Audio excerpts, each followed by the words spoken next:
Hello, everybody, and welcome to episode 128 of the Hideout. I have been gone a week or two, but I am back now. This is Nick I'm on the Hideout account today, but I am one of the founders and the CEO of Apollo Entertainment, the company behind the Satoshiverse and the Legions 2029 game.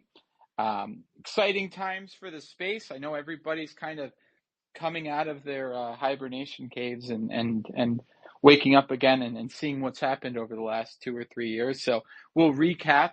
We've been building since 2020. We started out as a Web3 focused comic book collaboration with the legendary Jose Delbo, who was a 70-year veteran in the comic space working for Marvel and DC Comics. We worked together to create our Satoshi the Creator superhero and tell the story of Satoshi after he reappeared after being gone for a long time to lead a rebellion. That led to our Legions 2029 game, which we have been building since 2021 and are just really excited to be continuing to build with the community. I won't go too deep into that because we have some awesome guests today that we want to do introductions for and then dive into some questions. But if you're interested in Legions or Satoshiverse, check out the Twitter, check out the tweet I just pinned to the top of the spaces, and you can get all the information. We have season 2 happening right now. The game's a free-to-play hack and slash third-person PC game. So if you're interested in games like God of War or Diablo, it's kind of a hybrid of that with a little bit of Hades mixed in. So check it out. Free to play. All this information's up top. Anyways, we're going to move to our guests now. We'll do some introductions of each of our guests. If you guys could just tell us a little bit about who you are, what you're building, kind of anything interesting. One thing to note, feel free to post anything you want to the top of the spaces that you think would be illustrative. We definitely, if you have gameplay or, roadmap, whatever it is that you think would be interesting for the guests, please check it out. I know we'll have people trickling in, so it's always good to have a reference point up there as well. And I know a lot of the recorded people, like to see that stuff too, because it gives some color. So what I'll do is I'll call on you, tell us a little bit about what you're building, and then we'll dive into some questions. All right, so without any further ado, let's jump over to, I think it's Vlad over there on Blades of the Void. Welcome to the spaces. Yeah, hey. Hey guys, hey everyone, nice to meet you. Nice to be here today. My name is Vlad. I represent Ultra Games Company, and we are developing Blades of the Void, Web3 MOBA game with unique in-game features and like crafting, gacha perks, merging mechanics, talent tree auction, etc. And with different ways to monetize players' playtime. We are at the alpha testing stage right now. The game is playable. We conduct playtests. And if you want to learn more, just visit our X Twitter account and you can check more and get more information. Thank you. I love it. Well, welcome to the spaces. Always cool to see others building in the Web3 gaming space. It's you get a lot of FUD out there, but then we see some great projects every week here. So really great to have you on. Looking forward to learning Thanks. more in the questions. Yeah, of course. Let's jump over to Versus. Welcome to the space. Tell us a little bit, for those who don't know, about what you guys are building. Hey, hello, nice to meet you and thanks for having me. So my name is Rafał, I'm CEO and founder of Versus.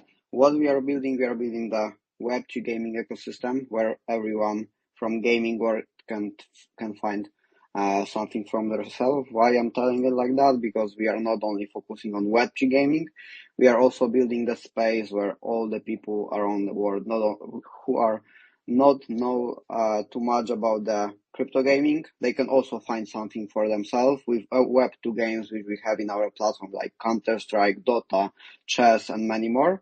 We are allowing people to join matches, join tournaments, and compete for stake. So that's the basic idea. We are building the whole infrastructure for that. So for the Web2 games, we are preparing the server side, preparing the tournament, prepare the events for the players. So we are giving them a chance to compete, have fun, and find the opponents quickly and easy.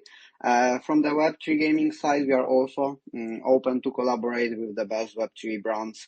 Right now, we have more than 20 Web3 games which are joining our first release of the platform. I can give you some sneak peek that in the coming weeks, we are coming with the first release of our main product. Previously, we launched our mobile app with many people registered with our mobile mini games inside as well. But the core product we are launching in the coming weeks. If you are following us, probably in the coming days you will hear something more about the date of the launch. And basically that's the core of the product, but we also are focusing on the additional stuff like social aspects, not only gaming, but also social fi aspects where people can do quest, task, and so on, to earn some money and be closer with our community. So that's basically what we are building. I will be happy to give you more details later on the space. Thanks again for having me and happy to talk with you. Sounds great. No, I'm excited to dive in.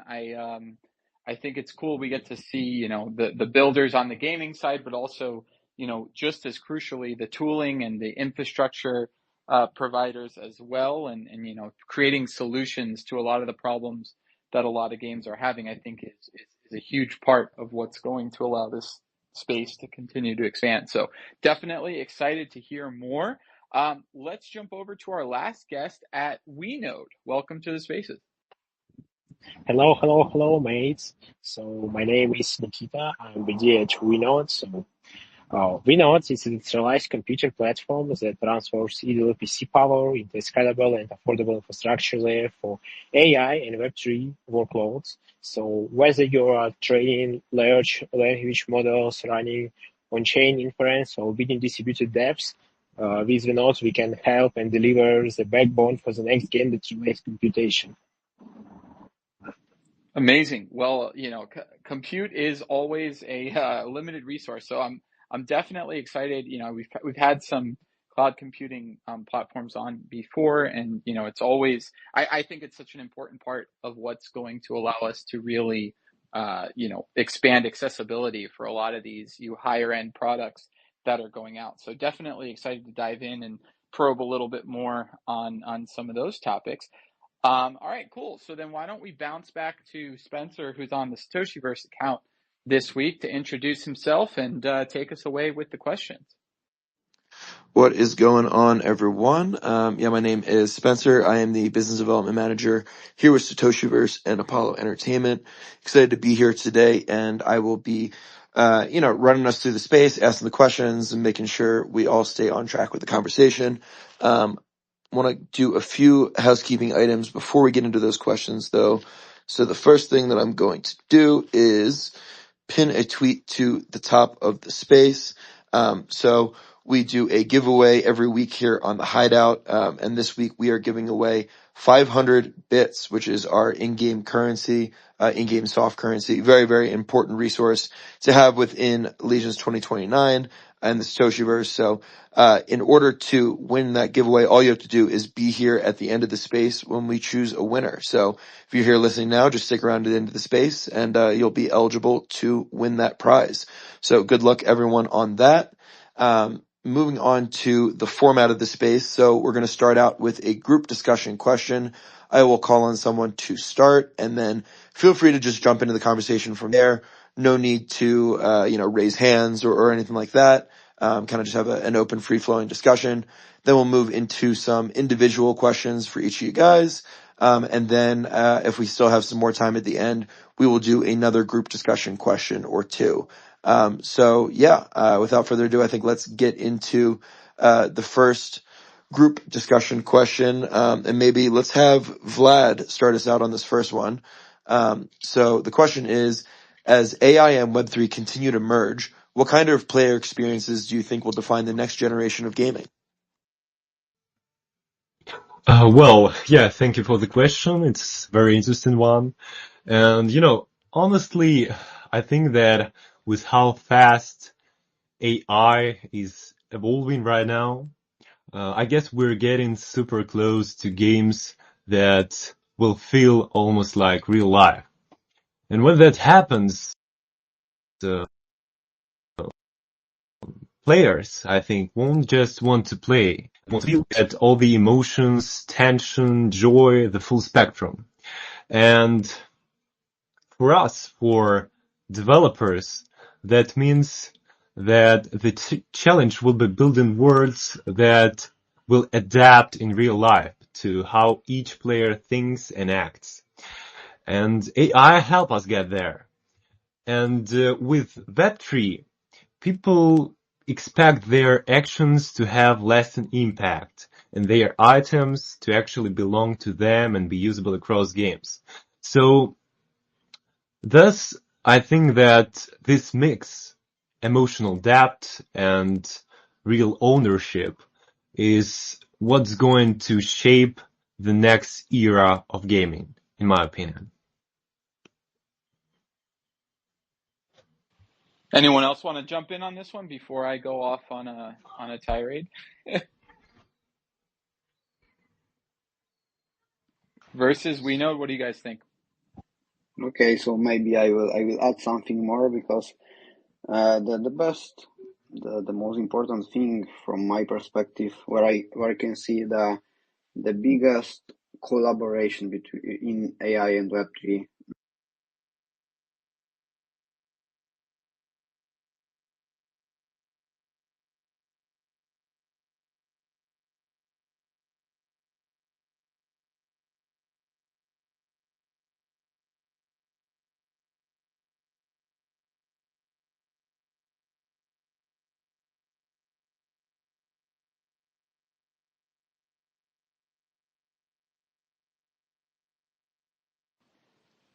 I think we might have lost you, Vlad. I'm not hearing you. I don't know if anyone else is Can you hearing. can Or you hear sorry, me right now? Versus. Sorry. I Yes, was yes. speaking. Now I can hear I'm you. not sure. I'm not sure if I was hearable. Yeah, I'm hearing you now. It might have Okay, just maybe been that it cut out. maybe my headphones cut off for a second. So I was speaking about using of AI agents in the games. I was speaking that the kind of valuable thing will be to use AI in the Web3 gaming space, for example, using the AI as AI agents for use of of players. So, for example, when you want to be a better player, esport player in some kind of games, you can maybe use those AI agents to be your competition. Whenever you are better, they can learn your movements. They can learn where movements you are poor, or maybe they can give you the possibilities to be better in some kind of the actions. So that's one of the approaches which I'm seeing. The second part is for the open world games. So I believe with use of AI and, for example, uh, AI generation of some kind of the space or any other movies and all this stuff. I believe it will be very valuable for some open world games because with use of AI and with use of AI in generating the items, the spaces, the landscape, and all these things, it might give them bigger possibilities because they can even generate the world in real life, and they don't have to spend time to generate, render all this stuff before and have like a close word. With use of AI, I believe it will be possible to make it bigger and more and give more fun for the player. So that's why I'm seeing the big value in the gaming.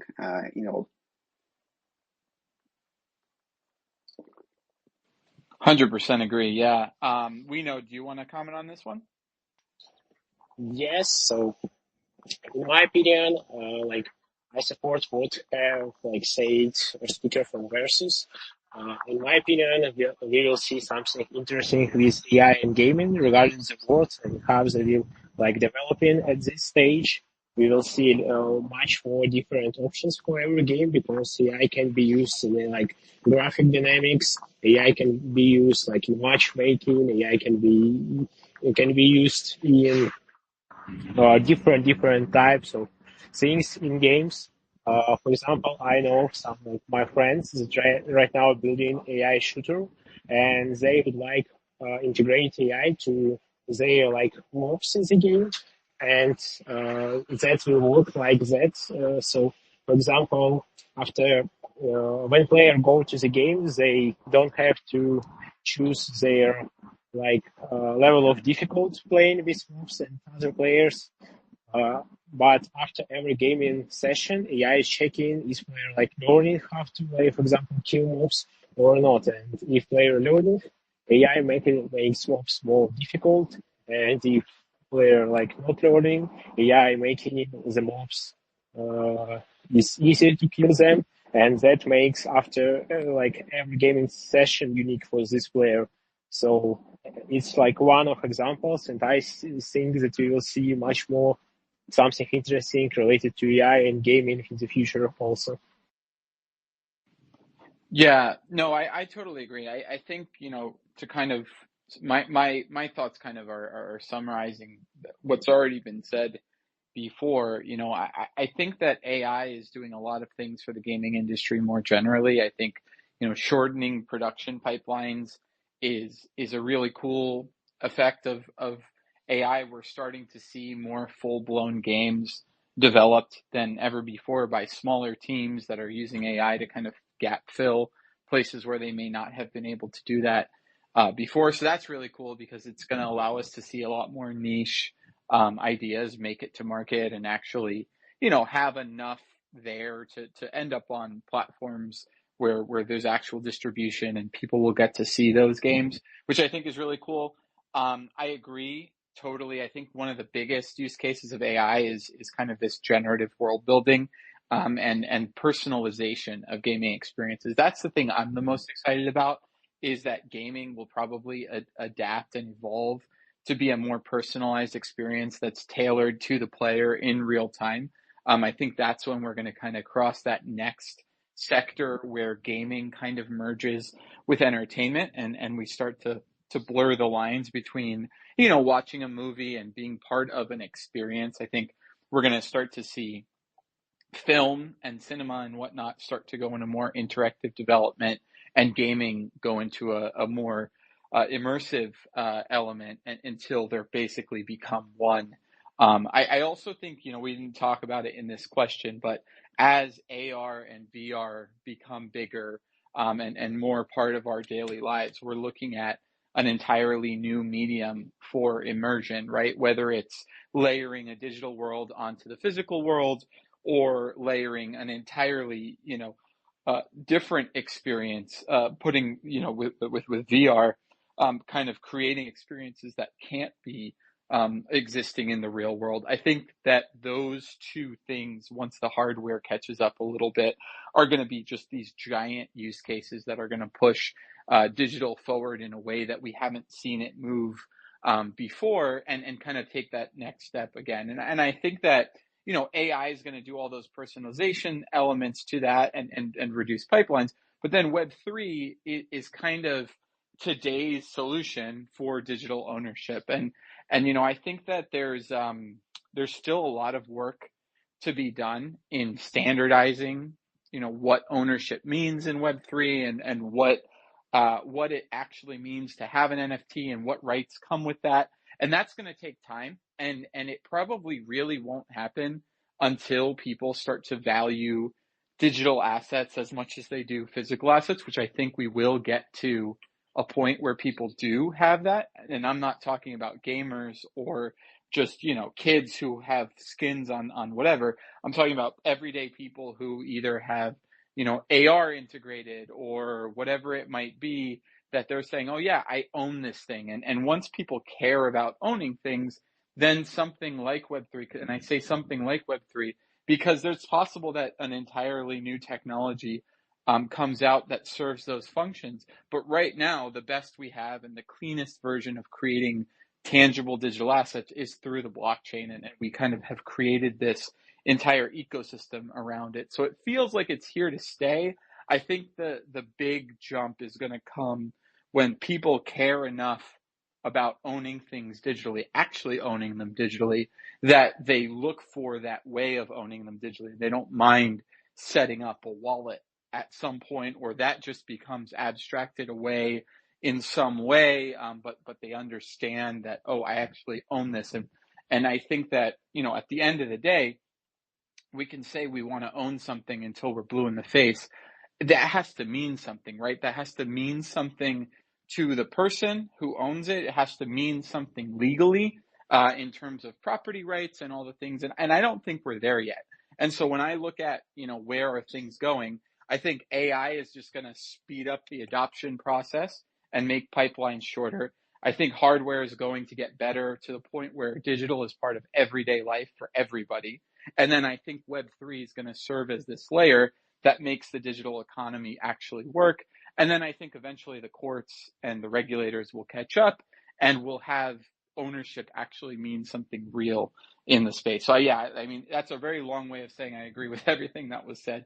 And yeah, definitely excited about what's coming.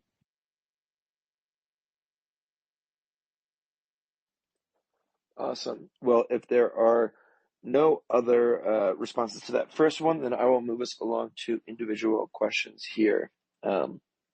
So the first question is going to go to Blades of the Void. So the question is, games today offer so many ways to play, from competition to creation to ownership. How do you approach designing experiences that feel rewarding for different types of players? Well, yeah, thank you for the question.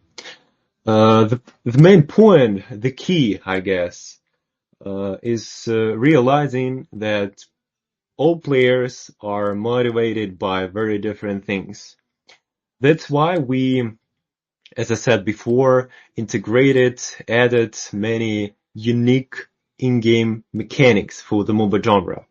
As I said before, they are crafting system, AI integration, auction, merging mechanics, talent tree, etc., etc. So many mechanics that you can't find in any other game in the MOBA genre.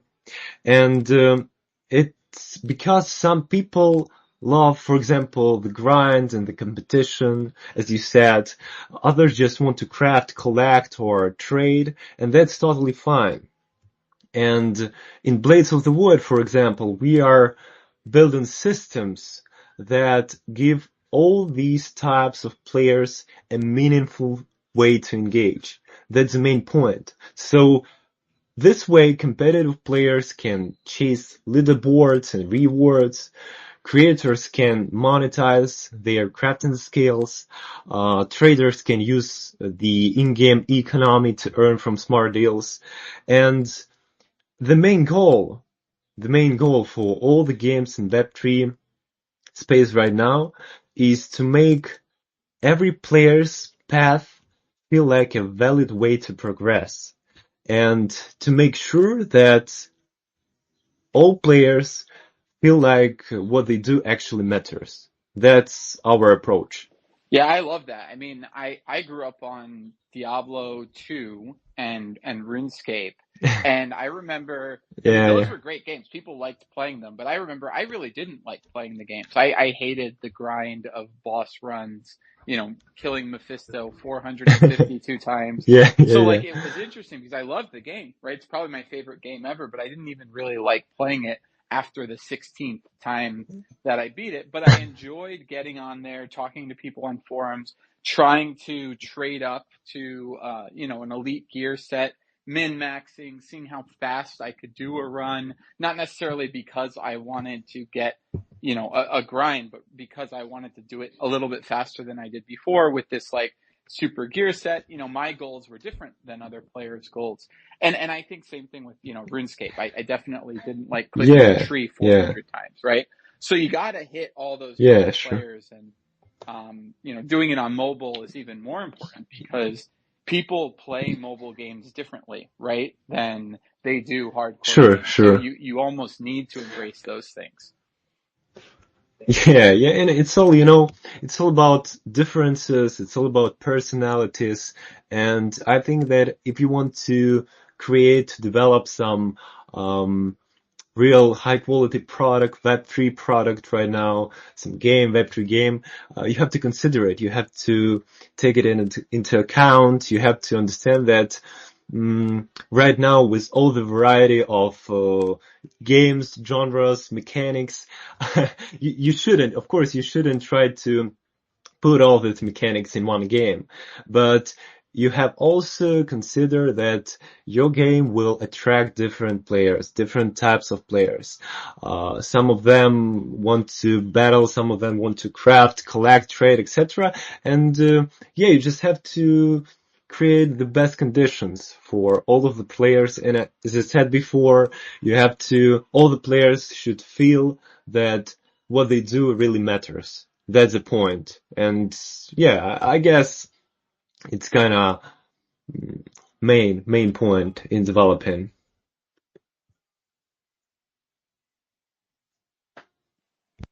Awesome. Well, thank you guys for the responses on that one.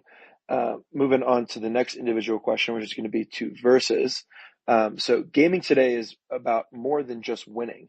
How do you see the ways players participate, connect, and earn evolving across the industry?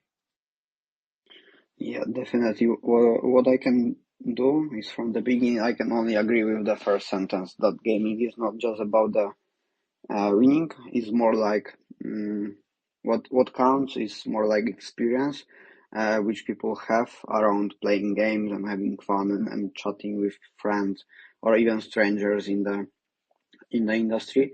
What is crucial from my perspective as a gamer, and I believe for most of the people as well, is not to be bored during the game, and also not to be angry during the game. What I mean by angry is spending too much time around founding the opponent, being angry on the slow technology or all this stuff. Just have fun, maybe being angry because you lose the game, but not being angry because of the technology. And that's basically what is crucial for us, and that's why we decided on our platform to prepare as smooth user experience as possible. So with games which we are having in our platform, with those Web2 titles, like for example Counter-Strike or Lichess, one of the biggest chess platform in the world, the crucial point when we are integrating it with our platform is to have like a smooth experience, as I mentioned before. So the thing is to prepare the gameplay where want to play the game. You are just joining the match, joining the tournament, clicking one button in our web app, and then the game is starting automatically. So I can give you the example how it works with Counter-Strike. In our platform, you just have to connect your Steam account, and then when you find the opponent, click the play button. We are in the meantime preparing the server for you with the settings which you set in the match, if you created it or if you joined some other person game. Then when you click the play button, we are starting the game automatically in your PC when you have this Counter-Strike installed, and you are just playing, having fun, compete, and then when you finish the match, you are just closing the game, and the results are automatically in the platform. So that's the thing which we build, and that's why we believe the user experience is crucial in the gaming space. But the second part is also giving the people a place that it will be where there will be possible to do nearly everything what they want in this current moment in one place. So that's the case as well. Me as a gamer, I really didn't like to jump between many screens, jump between many websites or even chats or all these things. So that we are also personalizing this experience. So once you are joining the platform, you can also find the opponent, chat with them, and also even in the future build some kind of the teams, guilds, and all this stuff in our platform. So this is the second part, and the third part is also not just about this game which you are playing, but for example, if you have to wait for the second round in the tournament, we also have like another part of our ecosystem where you can also earn in the meantime. So you can do some easy task or playing mini games in our platform, playing some arcade modes and all this stuff. And once you are waiting, you don't have to waste your time and just looking into your watch and wait how much it will take so another person will jump into the same round in the tournament. You can just have fun in another mini game, spend like 5-10 minutes playing another stuff. Maybe you will like it and stay it for a longer time period. And if not, you just waste 5 minutes and have some quick fun, maybe even earn some money or do some task quests with the partners which we have in our social play panel as well. So that's what is crucial for me personally as a founder of Versus. And also, I believe it's also crucial for other platforms, for other games, to give the player, to give the user a possibility to have everything in one space, but also what is crucial to build the experience which will bring these people again after one day or maybe after a couple of hours, not just have them for one day and they will never come back again because they spent time and half of this time was really boring for them and they don't really like it. So that's why what I believe is crucial, and giving people many different kind of experience and giving many different ways of earning money in the meantime, not like play to earn, which I personally don't like, because people are, just playing, doing the same manual thing and don't think too much, but more like play for fun, play and earn, where people are just playing for fun and earning money in the meantime because they are doing it daily basis with playing with their friends, and in the meantime maybe they can add additional dose of excitement, for example, because they can compete with their friends for some small kind of their wallet of money and have fun. So that's how it looks like from my perspective. Yeah, and I think that the challenges and solutions that you guys have been developing for, your platform, which is kind of an addition to these very successful games that kind of adds value, is something that we talk a lot about when it comes to Web3 as well. And, when you were talking about making sure that the experience, that additional experience, because people like playing Counter-Strike, right? Like you have the game, the core is there. I think that's the basis that you need to drive any gaming ecosystem. But then when you're going to add something on top of that you're kind of bringing value, I think that what you're saying is true. Like you have to begin with the frictionless experience, right? Because if you're going to have hurdles that people need to clear, they may not even get to trying your experience. But then what you said about retention, I think, is also super important. Great that you got them to try it, but it has to actually add value.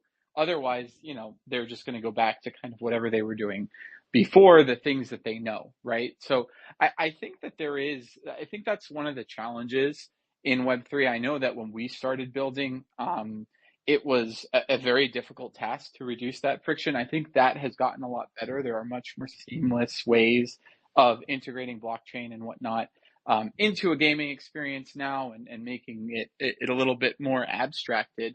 But I think the retention element is still a challenge because there's just a lot of games that haven't quite hit the fundamental of being the type of game that's sticky and brings players back outside of an earning element. I think what we've seen, at least recently, is, or at least in the last couple of years, is that the retention around Web3 games has been largely focused on, token rewards and kind of token farming. And I don't think that, like kind of what you were saying, that play and earn model isn't necessarily sustainable. I think like what you guys are building with the wagering and kind of the matchmaking, Web3 integration, and that is kind of coming from a different angle, needs to just add value on top of an already enjoyable playing experience. And I don't know that I think that when that happens is when we're going to really see Web3 go mainstream. I mean, that's largely been my thesis since the beginning, not necessarily with what we're building, but from a kind of ecosystem perspective. I've always really believed that Web3 really won't go mainstream until it gets back-ended into already enjoyable experiences where it can add value. And I think the biggest possibilities for that are from major AAA studios and large indies that can put out a really quality game that doesn't need Web3 to survive, but can use Web3 in a way that adds value. And I think at the end of the day, there's going to be one or two titles that do that and set a standard. And you may not even know that you're interacting with the blockchain while playing those games, but there is some value unlock that it creates for that developer that makes it worthwhile, whether that's not custodying assets or expanding the pie by having UGC, whatever it is. I think there's a lot of real value adds that Web3 brings. I don't think that it's token farming, like he said.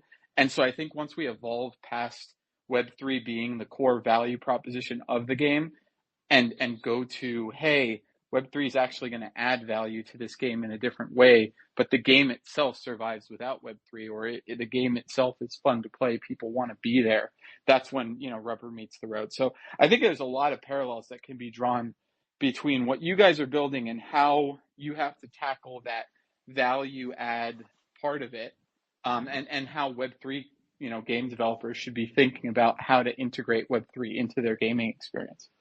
Exactly, and also that's why when we are building for example, this first release of the platform, even if we are not integrating fully with most of the partners which we have in the platform right now, because for example, some big part of the Web2 games currently are still in development. What is our goal as well is not only to give our users a chance to play those AAA titles and earn some money or find some opponent from the crypto world as well. But we are also, even for those games which will be maybe ready in like a half of a year, we are also preparing profile games for those games. So our users or people even who we bring from the Web2 world, who can also play in our platform really easily without even knowing that much about blockchain. As you mentioned, that's also our goal, to give like a Web2 experience, but with the blockchain behind the scenes, by doing all the transaction by them, for example, if they don't like to do it on their own. We also want to give those players a chance to, take a look into list of the games which we have in the platform, check their social media, check their descriptions, check their promotion videos, and maybe if they like it, they will also join like a wait list in the Epic or Steam, because big part of the games which we will have as a game profiles at the beginning, they are in the waiting list because for example they are in beta phase or something like that. But maybe some part of the community will like it, and they will wait for the release and they will check it early. And we believe as an ecosystem and as a platform who are bringing some people from the Web2 gaming as well, we believe that we can help those Web3 games, and we are doing it because we believe we have to promote those Web3 games as well, because the more Web3 games will be popular in the broader industry, I mean for the broader audience, I believe that the whole Web3 gaming will benefit on that. So that we are happy to collaborate with any Web3 games, promote them, give them chance to create a profile, be able to connect with our ecosystem, and promote their platform, and give our users also a chance even to be in early stage tests and all this stuff, so they can give also them feedback and make those games better, so the whole industry will grow. So that's our goal as well. So we can speed up the process of making Web2 gamings closer to this AAA titles. I love that. No, and I think that, the more that we see a blending of Web 2 and Web 3 on platforms like yours and just in general, I think the more we're going to see kind of Web 3 start to be used in the ways that it really does add value, like we were talking about before. So thank you for that. Back to you, Spencer. Great. Our final individual question for WeNode is, as decentralized infrastructure grows, how do you see shared compute power reshaping the way we build and scale real-world applications? Yeah, so as decentralized infrastructure grows, shared computer power is becoming a real game changer. So instead of relying on a handful of centralized cloud providers, we are starting to see a shift towards network where everyone can contribute computer resources. So, and anyone can use them. They change a lot for this moment and it's for the future, in my opinion. So for developers, this means more flexibility, lower cost, and fewer single point of failure. You can spin up resources on the demand closer to where users actually are. So which is a huge plus for performance and reliability. So it also makes applications more censorship resistant by design, which is increasingly important. But what's really exciting in the new stuff is unlock like verifiable computation, privacy preserving smart contracts, and decentralized AI workloads. These were almost impossible to do right with traditional infrastructure.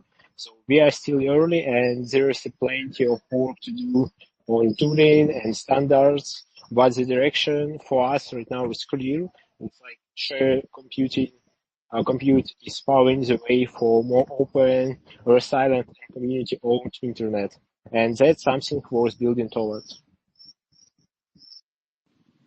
Yeah, 100%. I mean, whether it's AI or gaming, from like an accessibility standpoint, you see cloud compute as one of the kind of top topics. And, when we think about Web3 and some of the potential sustainable uses of Web3, we kind of go back to this idea of value creation and value redistribution, right? And so, there's a very real problem in the limited computing power and the fact that we need more distributed compute to satisfy the needs and make, higher fidelity experiences more available. But not just that, I mean, to power robo taxis and all the other crap that people are doing that are very heavy compute um, focused, right? And I think that when we start to think about that, you have real value creation there from the providers. That's when I think Web3 really shines,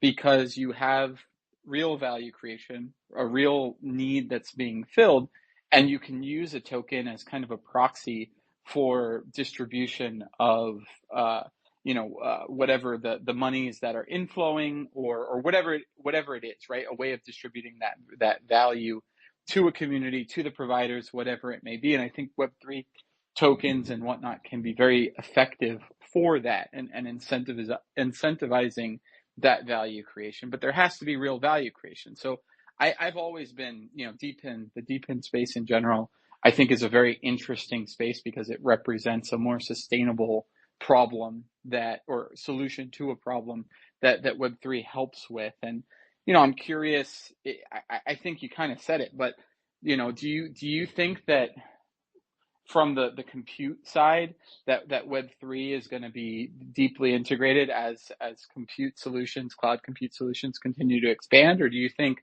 that a lot of that can continue to remain centralized? In my opinion, we will see like in the future more decentralized thing. I think we will see that right now in whole geopolitics, right? Like maybe 10 years, 12, like 20 or 30 years ago, so everything was like centralized around United States of America. And right now we see like that world is becoming more decentralized than centralized. And in my opinion, we will see tendency on decentralization everywhere, from different parts of the world and regions. So so I think that we will see the decentralized future. Yeah, no, absolutely. I'm on board as well, especially when it comes to compute resources, right? Because it's a scary thing when it's almost like energy, right?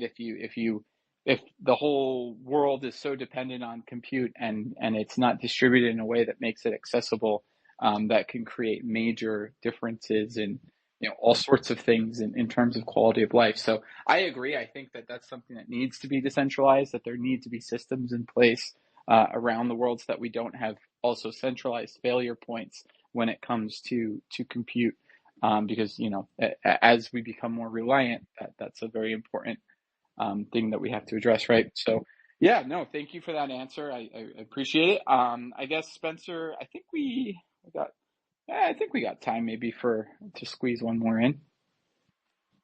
Yeah, I think we got time for one individual question. Here's our one group discussion question here. And let's see. Why don't we go to Versus to start us out for this one, and then you guys can just jump into discussion from here, and then we'll close out the conversation at the end of the hour. So in a space where players can now earn, own, and influence games, what do you think truly keeps people coming back beyond the rewards? From my perspective, definitely the thing is this competitive side of the gameplay, because also, again, from my personal perspective, as a person who played games a lot, maybe not that much nowadays, but like some time ago, the thing which make me come back to the game which I like is compete with my friends and be better than them.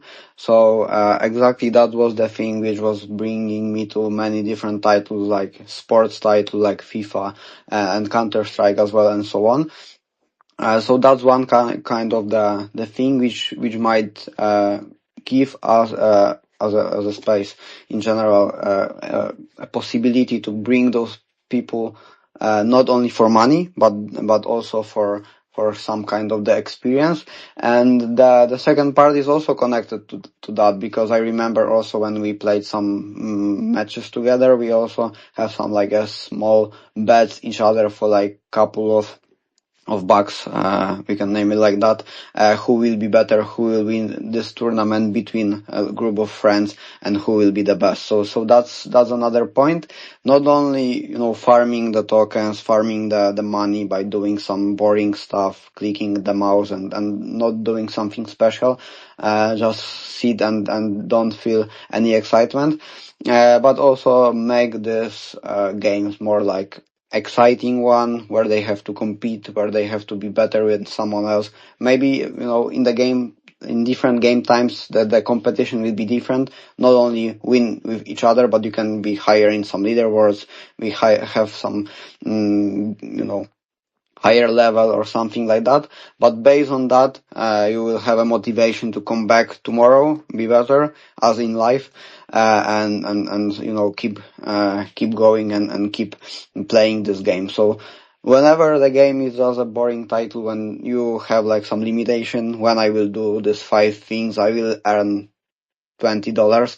I believe it is only the game for the people who want to play for life. I mean, there is still some kind of people, some part of people who are playing for living in those Web3 games. But I believe what will them come back is this game experience, where they can be better, be higher, compete with someone for money, and maybe feel like an esports player. That also goal of Versus to make everyone feeling like an esport player, give them the chance to join some matches, tournaments, and even you don't have to be famous, but you can earn by playing the tournaments as an esports player in the popular games. So that's what I believe will motivate people to come back and be better every day, and don't forget to log into the game before going sleep.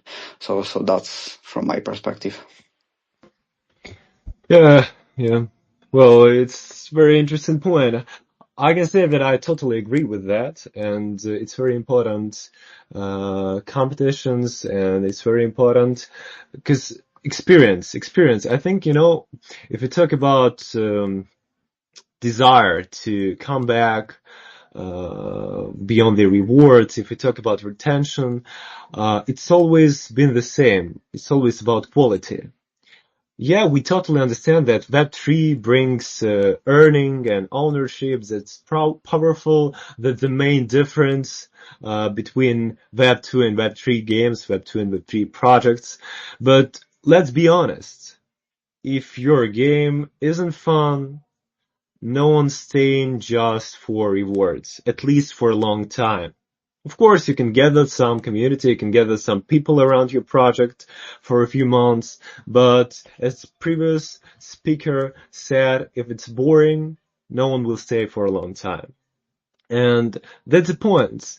Because people come back for the experience, for the story, the art, the gameplay, the graphics, the vibe, competition, of course.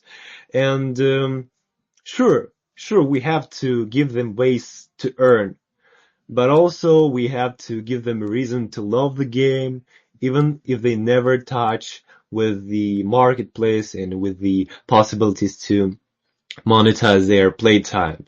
So yeah, that's the point. We can just, it's very, mm, it's a very common thing in Web3 space when guys developing or create some middle level quality game, they add there some possibilities to earn money, earn tokens, no matter.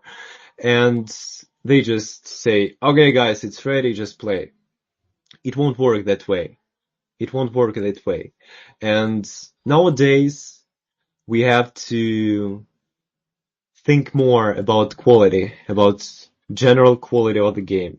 And I think that if we want to, if we want to Web3 be the future of the gaming, the future of the games, and if we want to have some many AAA titles in this space, we have to be worried about quality. We have to think a lot about quality, and we have to give uh, our Web3 players the same quality, the same experience, the same competition level that they can get in Web2 games, and we have to give them even more, even better experience. And that's how we should act to build the future, with Web3 games. That's my point. Yeah, I think, I mean, to build on that and kind of to talk to the first point about competition, I think that when you have a multiplayer game, which a lot of Web3 games admittedly are, the multiplayer components and the competitive aspects start to become, a really important part of user retention. And I think that, specifically, with multiplayer games, I think one of the hardest things is just finding a way to stand out from the 50,000 other titles that are building a shooter or whatever slight variation on the concept you have. I think, for example, we've been building kind of a single player game with a multiplayer speed run, essentially an asynchronous multiplayer end game, which is, really just a lot about min maxing. And I think that caters to a very particular player type, but not necessarily all players. And so I think what we've been focused on with our game and kind of how we're thinking of the future is kind of a combination of the points that you just said, right? We spent a whole bunch of time building this game. We built a really in-depth story. We've built out levels. Of course, as we develop beyond beta, we want to expand levels. We want to create new characters, expand the combat, all the things that a game in development that is kind of a living, breathing thing would have.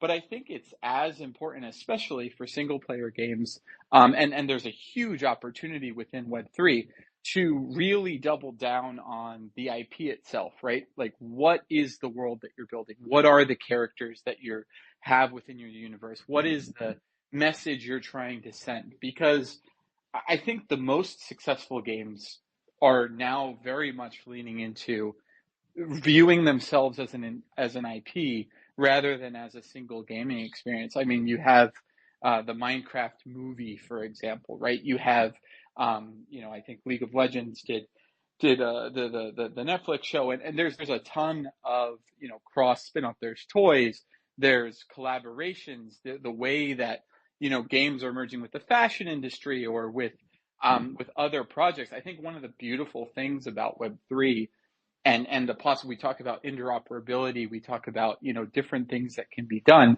There's so much great work that's being done kind of separately within the space that I think that if you can build an engaging IP and continue to focus on building an engaging IP, there will be countless opportunities, not just through a single game, but through extensions, through, for example, we've been doing some placements now and building in Nifty Island, which is one of several, sandbox gaming Web3 platforms that people are building on, and it's cool to provide different experiences. I think the key is then finding ways to interconnect those experiences within your ecosystem, and that's where a lot of opportunities in Web3 are, right? You really have this ability to say, oh, well, this is a holder of one of our assets within this ecosystem, so I'm actually going to create a new experience in another ecosystem, bring new users from that ecosystem there, give your existing users something new they can do, all while kind of doing additional value creation, additional lore building for an IP that they will become more and more interested in, and kind of continue to go there. And I think that, one of the byproducts of this kind of extensive bear market that we've kind of been in, it has been really thinking about how are ways that we can sustainably create value without expending the types of resources that AAA games or some of these huge games take to build. And I think that one of the lowest hanging fruits there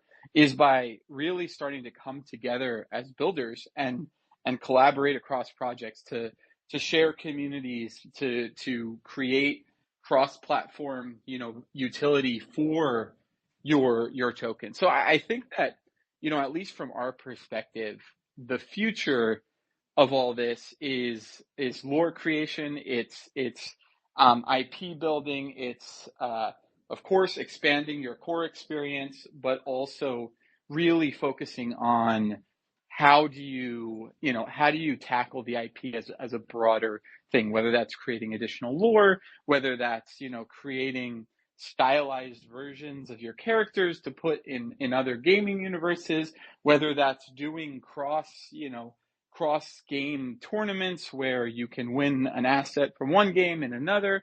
I think there's just so much that can be done from that perspective, and I think that's where Web3 really shines. And I think that, at least from our perspective, that's something that we're focused on, and I think that that's kind of the direction I sense things are going. Where projects are very keen on collaborating and doing things together as a way of continuing to amplify the community that they're building and the IP that they're building, rather than just let's develop the game to be as good as we possibly can. I mean, that's, again, the given, right? That's what you need to do. You have to pick your game and do well. But I think some of the biggest value creation comes from working with others. And so that's definitely something that we're very focused on right now. So, Spencer, I think we have a winner to announce, if you want to take that, and then we can start wrapping up. Yes, let's go ahead and choose the winner here. So the winner today of 500 bits is Plural Sounds. Congratulations, Plural Sounds, at plural_sounds. Congratulations on winning the prize today. Send us a DM on the Satoshiverse account, and we will make sure to get you all of your bits. Nick, I'll pass it back to you to close this out. Nice. Again, congratulations. And if you don't know what bits are, we've got a bunch of posts on our account explaining them. It's something we recently released, along with some new tech that we had been building for a while, really for the last year, that allows you to swap NFTs for ERC20 tokens on a liquidity pool. So that's been really interesting to see how the markets have kind of become